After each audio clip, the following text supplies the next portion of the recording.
ई भाई पे गैर कोई अकड़े तो भाई को गुस्सा आए,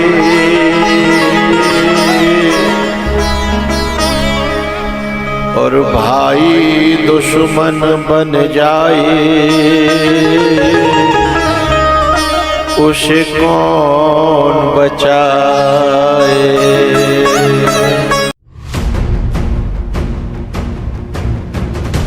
बड़े अनमोल हैं ये खून के रिश्ते, अरे इनको तू बेकार न कर, और चाहे तो मेरा भी हिस्सा ले ले, पर इस सुकून भरे घर में तू ज्यादा रार न कर।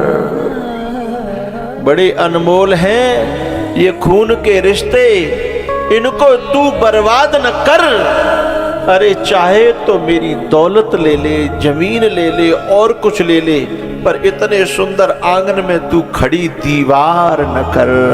बड़ा भाई ये कहता है। एक कोख से जन्म लिया है, खून का पावन नाता है, सच्चा सखा बने भाई का। जब भाई भाई में झगड़ा होता है ना, तो पता है जब बहन आती है तो बहुत रोती है कि मेरे भैया में युद्ध होता है। 2-3 साल पहले की बात है, एक बहन मेरे पास आई, बोले बाबा मैं आपको जिंदगी भर एहसान नहीं भूलूंगी। मैंने कहा बता। बोले मेरे दोनों भैया मरवे के कगार पे हैं, मैं जब जाती हूँ इसके यहाँ जाती हूँ तो अलग जाना पड़ता है, उसके यहाँ जाती हूँ तो अलग जाना पड़ता है, और मेरे तो दोनों हैं, मेरे तो दोनों हैं, कोई भी चला गया हाथ तो मेरा कटेगा, हाथ तो मेरा कटेगा ना, भैया तो मेरा जाएगा ना। दुश्मनी वो कर रहे हैं, कलेजा मेरा फटता है। बहन जो है इतना दुखी होती है जब भाई भाई में प्रेम होता है। एक कोख से जन्म लिया है, खून का पावन नाता है, सच्चा सखा बने भाई का, एक थाली में खाता है। ये दृश्य जो है कुछ दिन पहले बहुत देखने को मिलते थे कि 70 साल के 60 साल के भैया भी बैठ के एक थाली में खा रहे हैं, बैठ के एक जगह खा रहे हैं। अब इन दृश्यों का दिखना बंद हो गया है। अच्छा, अभी जो बूढ़े हैं ना, जो जनरेशन, जो बूढ़ी जनरेशन है, उनमें तो अभी भी कहीं कोशिश तो होती है, लेकिन उनको भी अब औलाद अलग करने लगी हैं, औलाद बंटवारा करने लगी हैं। मैं एक कथा कहता हूँ, वो भरतपुर वाली राजस्थान की, कि दो भैया इतना प्यार करते थे, पत्नियां आई, जहर बोना शुरू किया। भाई भाई में तो कभी बंटवारा कर नहीं पाई, लेकिन औलाद में जहर बो दिया कि तेरी चाची न्यो, और वो कहती तेरी ताई न्यो, वो कहती तेरी चाची ने मुझे इतने कष्ट दे, वो कहती तेरे ताई ने मुझे इतने कष्ट दे। औलाद में इतना जहर भर गया कि जब बालक बड़े भये तो एक दूसरे के खून के प्यासे। अब भी बड़े बूढ़े दोनों बैठ बैठ के अकेले जाएं खेतन पे चुपचाप, सामने तो बैठन नहीं देवे, हमारी लड़ाई है। एकांत में बैठ के चर्चा करें कि भैया जी भयो का हम तो कुछ समझ ही नहीं पाए, और जो तो ऐसो बैर को बीज बैगो का जो हमारा तो कुनवाई नाट है जाएगी, आपस में ही मर जाएंगे जे। कोई उपाय? बोले जा एह कुरोग कर औषध नाई, बोले जागो कोई उपाय। जाके गम में बड़ो भैया को अटैक आयो और वो मर गो। और जब वो मरियो तो सूचना फैली तो जऊ के पास आई जी बूढ़ो जऊ बूढ़ो ही हो बहु बूढ़ो ही हो। जब ये दौड़न लगे हो तो जाके छोरन ने बंद पकड़ के और कमरा में बंद कर दो। बोले हमारी लड़ाई चल रही है। यानी कि अरे कपूतो लड़ाई तो जियत तक की होते है, मरने के बाद तो का दुश्मन तो लड़ाई ना रहती। अरे मैं अपने भैया को आखिरी मौतो देख लंदे हो। बोले नहीं हम नहीं जाने देंगे, हमारी आवाजाही नहीं है। और कमरा में बंद कर दो, किवाड़ लगाए दें और 13 दिना तक बंद रखो। जब बाको 13वें दिना जब खीर पुआ बहे हैं और जब शाम है गई, जब सब क्षेत्र खा गया, फिर थोड़ी बहुत शाम को जो है दोबारा से और जो ऐसे ही जो लोग थे आसपास के झुग्गी झोंपड़ी वाले उनको बुला करके वो पंक्ति चल रही थी अंधेरे से में। और वहाँ में कहा भयो कि जिनने वो चाचा निकार्यो कि बोले अब अपनो पिता निकार्यो कि अब कोई ना है, वो तो बंद है गो 13वीं हैगी बात खत्म। लेकिन वो तो 13 दिन भैया के लिए रोयो हो। तो जैसे ही भाई मौको मिलो अंधेरे से में थे निकल के और नहीं वो जो झुग्गी झोपड़ी वाले हतकाए बिन की पंक्ति चल रही बई में जाके और माँ बैठ गो या पनैया उतर रही का चुपचाप। एक जो है कार्यकर्ता खीर परसवे आयो, परसत परसत जब मामा ने देखी अरे चाचा चाचा बैठे हैं। बार मई खीर की बाल्टी छोड़ी और अंदर गयो और उनसे बोलियो अरे नालायको पता तुम्हारे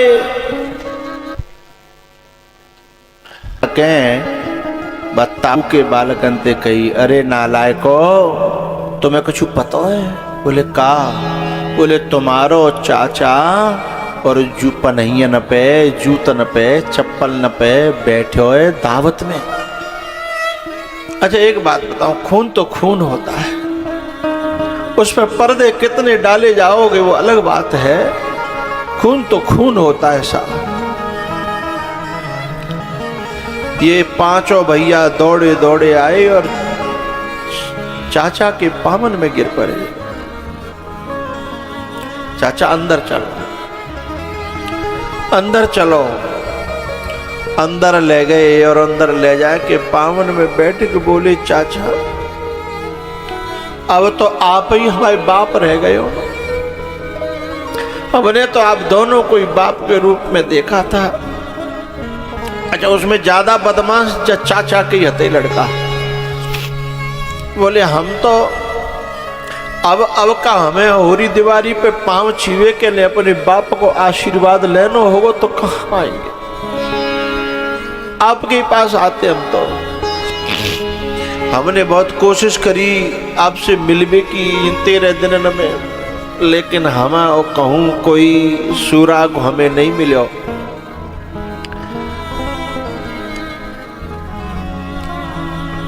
चाचा ने पांचों को गले से लगा लिया कि बेटाओ मेरो भैया जा दुख में मरो है, तुम्हारी जो फूट है ना, तुम्हारी जो लड़ाई है वहां में मेरो भैया मरे। अब मैं ज्यादा देना को ना, जैसे वो मरो है तैसे ही मैं मर जाऊंगा, पर मेरी यदि आखिरी इच्छा तुम पूरी कर पाओ तो मेरा बुढ़ापा सुधर जाए और शायद मैं चैन से जी तो नहीं पायो पर शायद चैन से मर जाऊं। बोले बताओ। तब चाचा ने कही कि तुम में आंख देखत मो जियत तुम एक है जाओ, बस मेरी आखिरी इच्छा यही है। पांचों बालक बोले चाचा चलो हम चलेंगे, चाहे भी हमें मार दें, चाहे भी हमें काट दें, हमें गलती का एहसास है। अब चाहे गलती उनने की चाहे हमने की।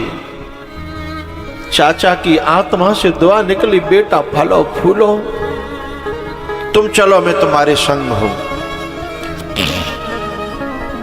और जैसे ही जे 5 गए, बे 4 आते, जे 5 गए तो बे 4 जने वैसे शाम को टाइम हो एक ही जगह बैठे आते।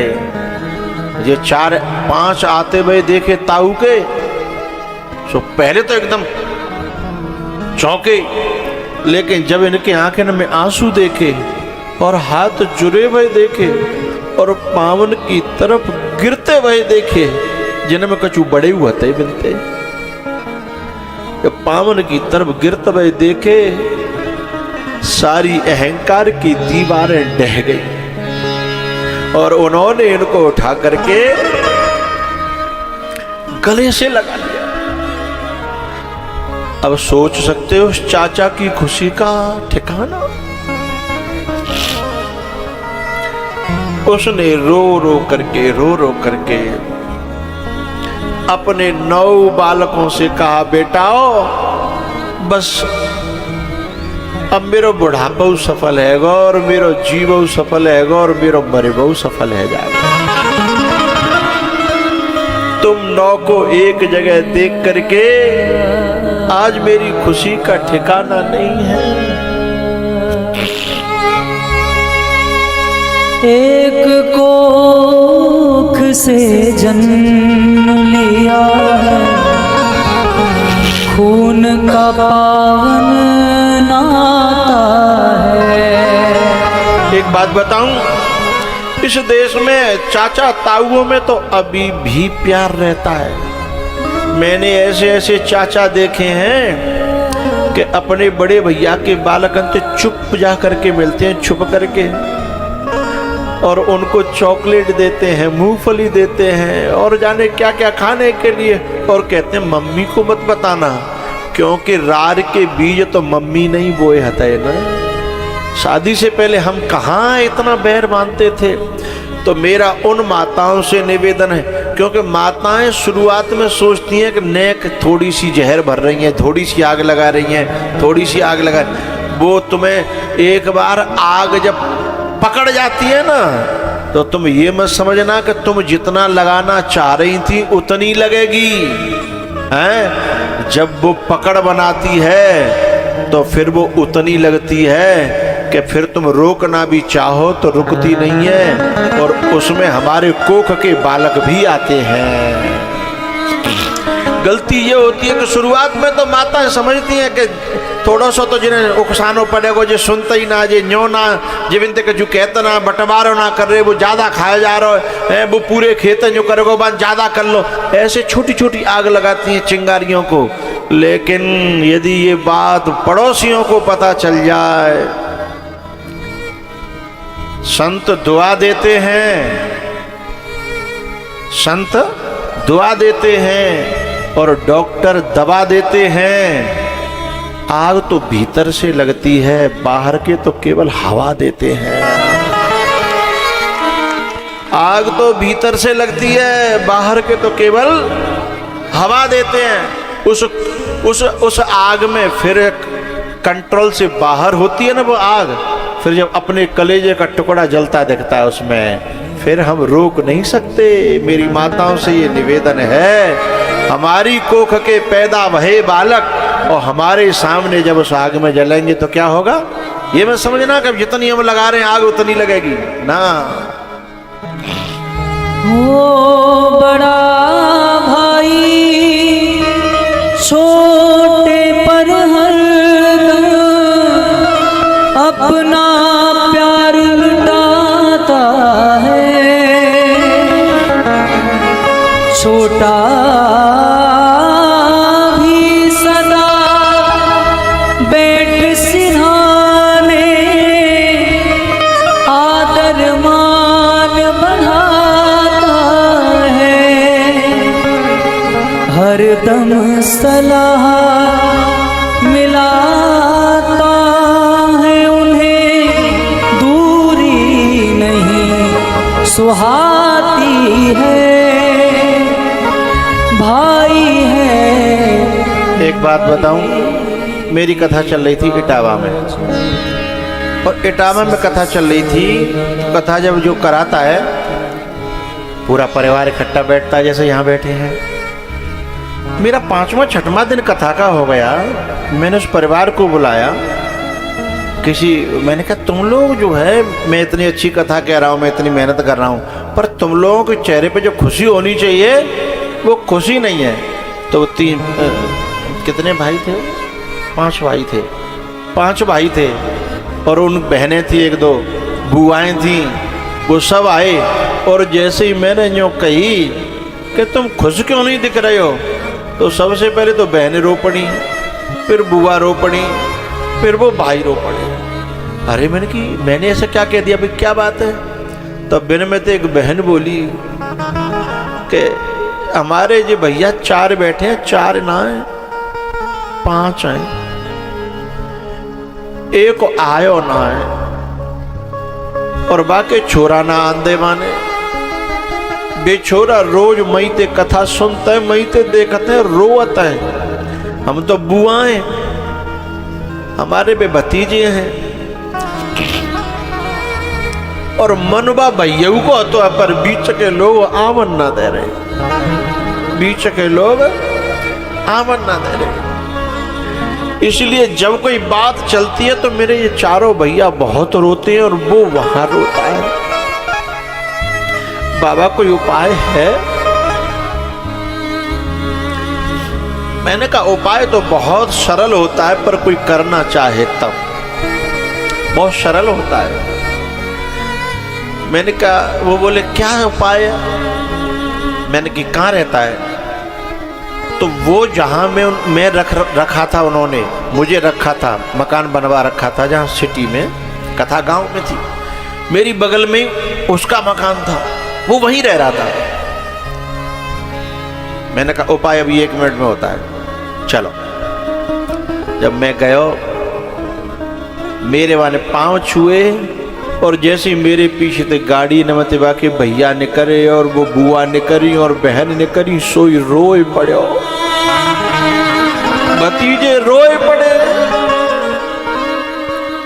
उस घर का कितना छोटा सा उपाय होता है, पर कोई करता नहीं है, कितना छोटा है। मैंने केवल इतना कहा, बेटा हम किस लिए आए हैं तुम्हें पता है? बोले मैं आज पहुंचता हूं कथा। कहना नहीं पड़ा, कहना ही नहीं पड़ा।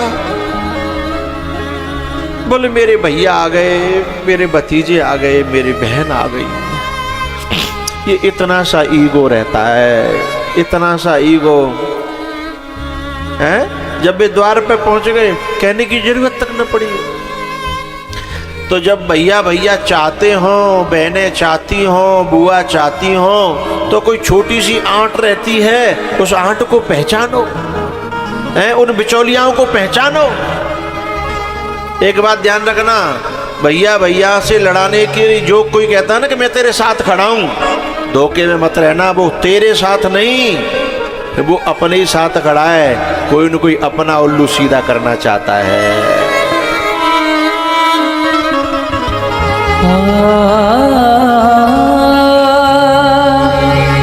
भाई की बात बुलंद बताई, दाया हाथ कहाता है। दुख संकट में एक भाई तो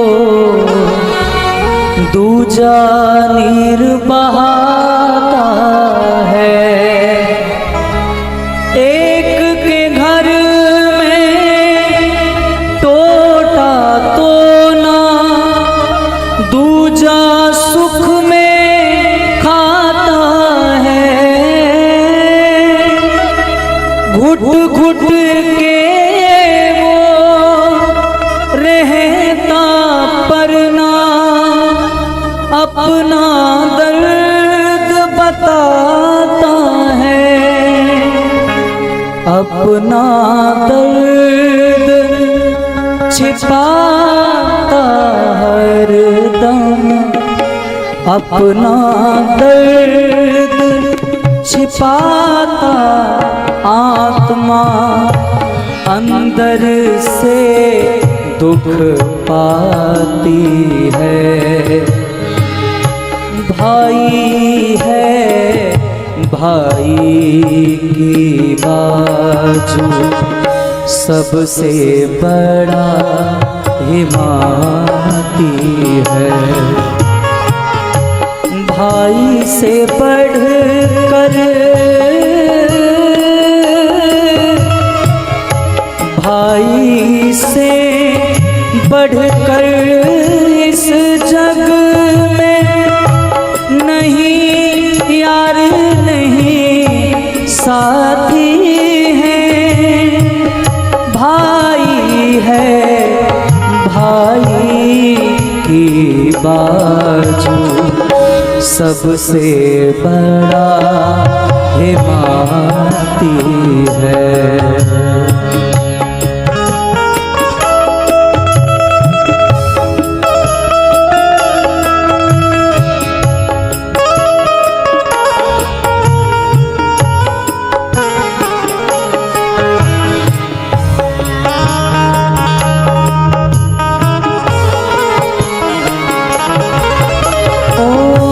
बचपन में ये खेल खेल में कितनी बड़ी तकरार करें।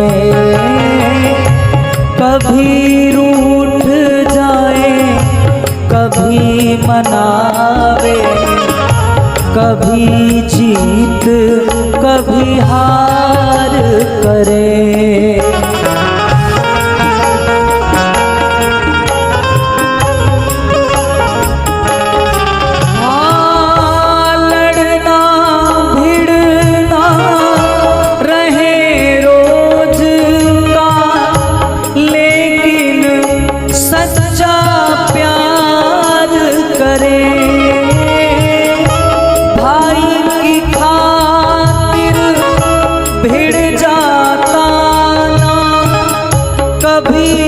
गलत व्यवहार करें।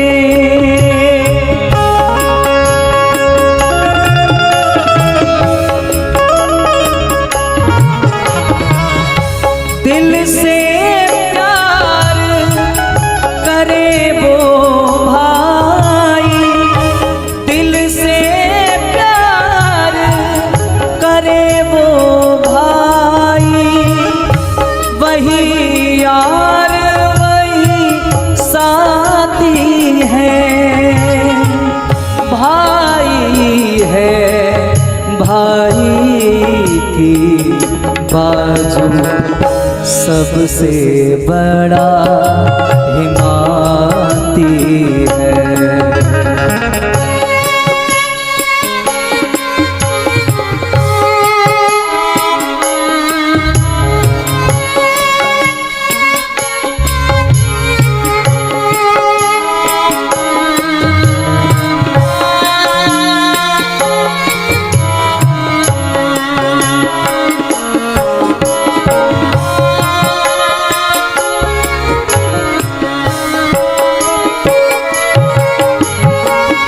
एक कोख से जन्म लिया है, खून का पावन नाता है।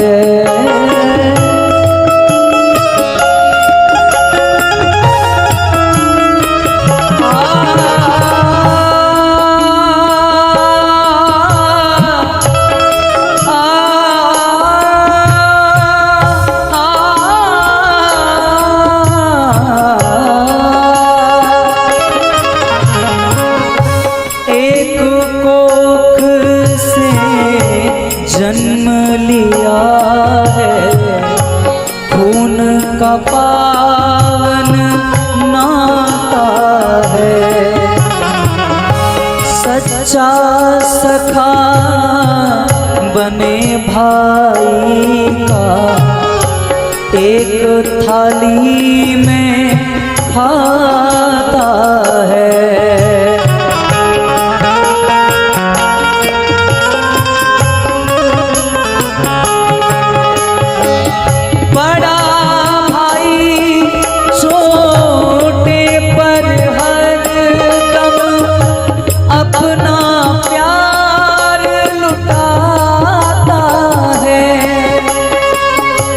छोटा।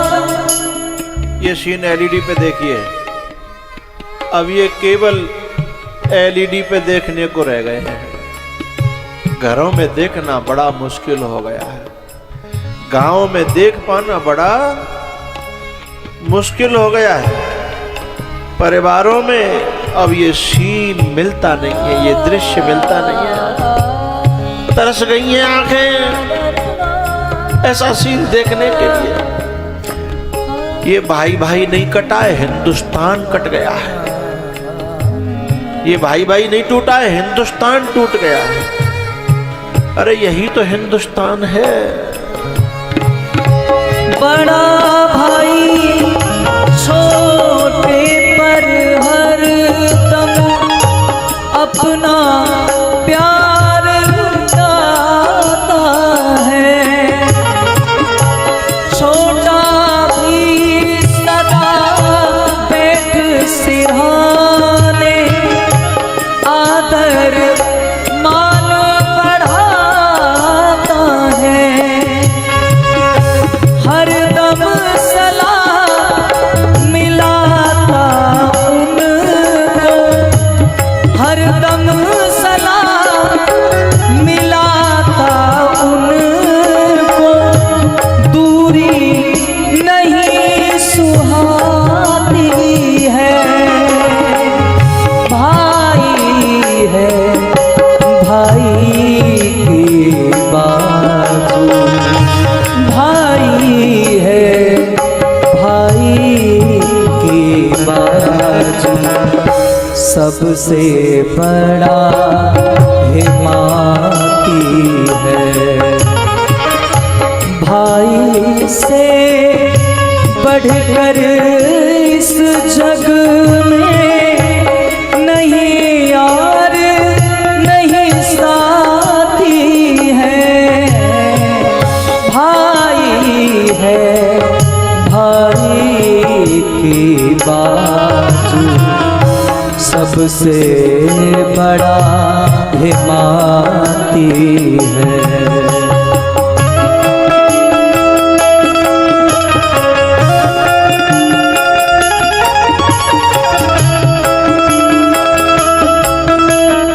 एक बात बताऊं, तुम लोगों में बैठे हुए कुछ ऐसे भाई होंगे अभी भी जो चुपचाप अपने बड़े भाई को कुछ न कुछ दे देते होंगे, कुछ न कुछ भेज देते होंगे और घर में पता नहीं पड़ता होगा। ऐसे भाइयों को मैं साधुवाद देता हूँ, धन्यवाद देता हूँ, क्योंकि जो तुम्हारे घर में बाहर से चेहरे आए हैं, जो बाहर से दिमाग आए हैं, वो तुम्हारे भैया की कदर थोड़ी करेंगे। तो तुमको करनी पड़ेगी ना, वो तो खुद को करनी पड़ेगी ना। वो क्या जाने यदि तुम्हारे भाई को एक्सीडेंट होगा और तुम चुपचाप कहीं, उसमें पत्नी को नहीं पूछना है, क्योंकि पत्नी जो है अलग घर से आई है, अलग खानदान से आई है। एक कोख के तो तुम हो, उसमें जो तुम छुप करके देते हो उसे चोरी मत मान लेना। वही सचमुच खून के रिश्ते की कर्ज अदा करना है साहब। आप लोगों में कुछ लोग ऐसे बैठे होंगे, किसी कारण से भैया में अनबन हो गई होगी और बड़ा भैया बोलता नहीं होगा, तो भी जब आते होंगे जाते होंगे तो पांव छू के जाते होंगे और आते होंगे तो पांव छूते होंगे और चुपचाप निकल जाते होंगे। छूते रहना, बहुत फायदा होगा। उस फायदे का तुम्हें पता नहीं है, यही इस रिश्ते का कर्ज चुकाना है। तुम में से बहुत लोग होंगे जो लायक हो गए होंगे, बड़े होंगे चाहे छोटे होंगे, लेकिन परिवार से छुपा करके। मैंने एक बच्चा था नौकरी में,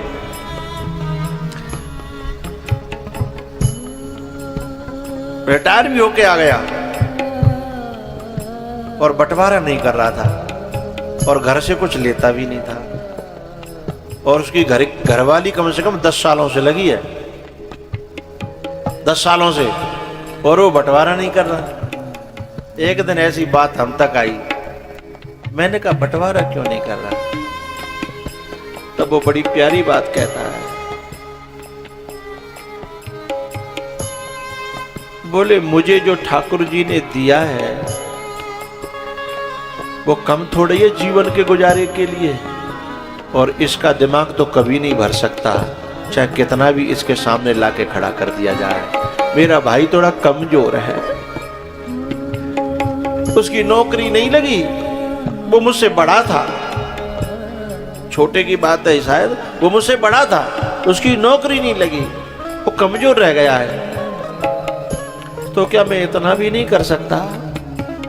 मैं बेटे की तरह हूं, वो मेरे बाप की तरह है, कि मैं बंटवारा थोड़ा लेट कर दूं? क्या मैं इतना भी नहीं कर सकता? तो तुम में कुछ लोग ऐसे होंगे, चाहे छोटे होंगे चाहे बड़े होंगे, कुछ बातों को इसलिए टाल रहे होंगे कि दूसरे की थोड़ी हालत सुधर जाए। मैं ऐसे भाइयों को नमन करता हूं, प्रणाम करता हूं।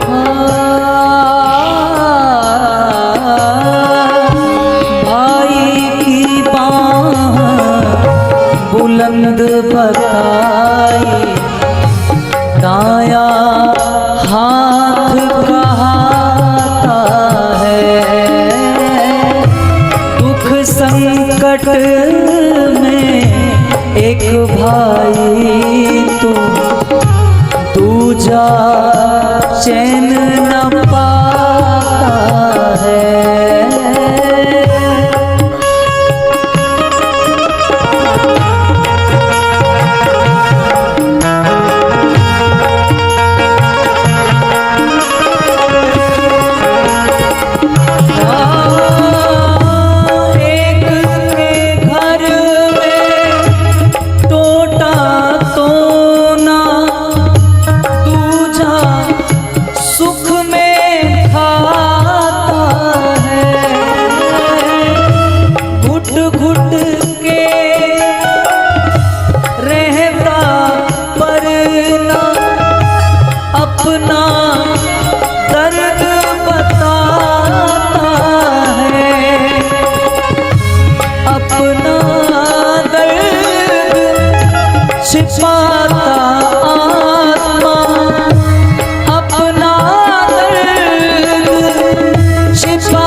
सबसे बड़ा है माँ की है,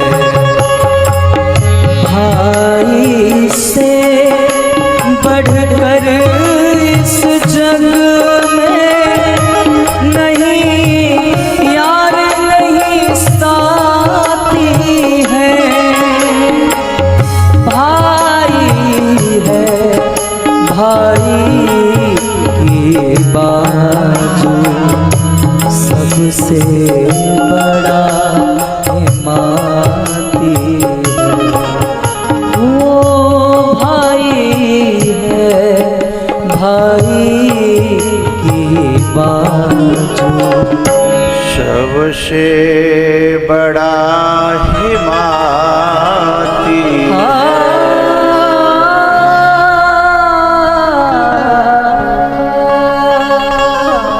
भाई पे गैर कोई अकड़े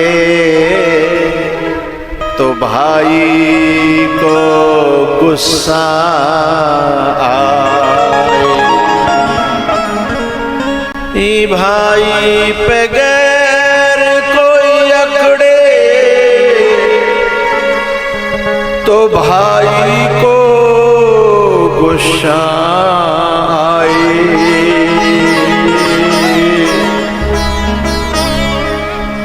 और भाई दुश्मन बन जाए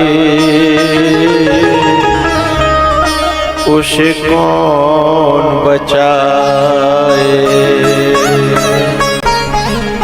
भाई दुश्मन बन जाए उसे कौन बचाए। लड़ना देश की सीमा पर कठिन नहीं है, लड़ना वहां कठिन है जहां न मारते बनता है और न अपनाते बनता है। जब बाहर से जहर घुल जाता है ना, है लड़ना वहां कठिन है। अर्जुन कहता है कि माधव मुझे लड़ाना है तो कहीं दूसरे देश से लड़ाओ, तुम मुझे उन्हीं से लड़ा रहे हो जिनकी गोदों में मैं खेला हूं, जिनके कंधों पे मैं डोला हूं। मैं उन पे हथियार चलाना, उनसे लड़ना, उनके सामने सिर उठा करके बोलना, ये तुम मुझसे क्या करा रहे हो? इससे तो मैं भीख मांग लूंगा, भीख मांग के खा लूंगा। तब भगवान ने कहा, अर्जुन एक बीमारी ऐसी होती है जो खत्म हो सकती है, लेकिन इनके अंदर बीमारी इतनी भर गई है शकुनी के द्वारा कि अब ये खत्म होंगे तो बीमारी खत्म होगी और नहीं तो बीमारी खत्म नहीं होगी। ऐसे में लेकिन एक बात आपको बता देता हूं, भैयाओं को मार के पांडव भी सुख से जी नहीं पाए। वो घर है, परिवार है, छोड़ के उत्तराखंड चले गए। युधिष्ठिर जब बैठते थे और जब कहीं से रोने की आवाज आती थी ना, क्योंकि जब भैया में कोई बाहर से वायरस आ जाता है तो मारना भी मरना है और न मारना भी मरना है, क्योंकि उसके अंदर तो दुश्मनी भर गई ना बाहर वालों के द्वारा, शकुनी के द्वारा, उनमें तो पूरी तरह से दुश्मनी भर गई। लेकिन जब युधिष्ठिर जी बैठते थे और कहीं से बाहर के रोने की आवाज आती, पूछते ये कौन रो रहा है? बोले युद्ध में वो फलाने नाम का सैनिक था ना जो तुम्हारे हाथों मारा गया था, ये उसकी पत्नी है। तब युधिष्ठिर की क्या हालत होगी सोचिए।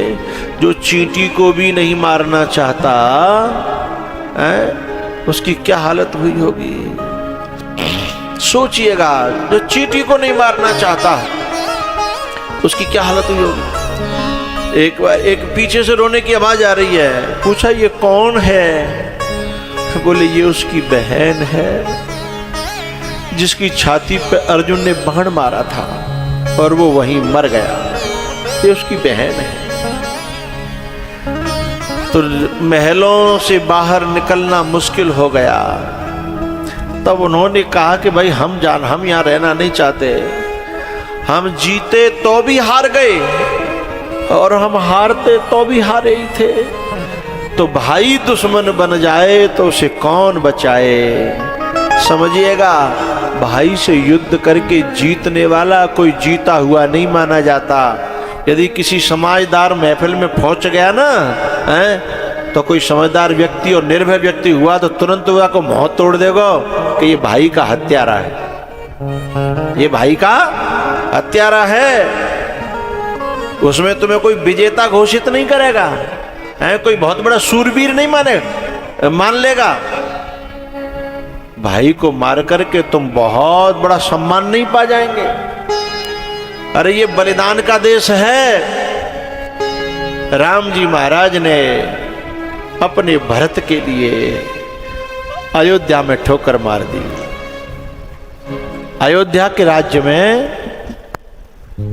ठोकर मार दी।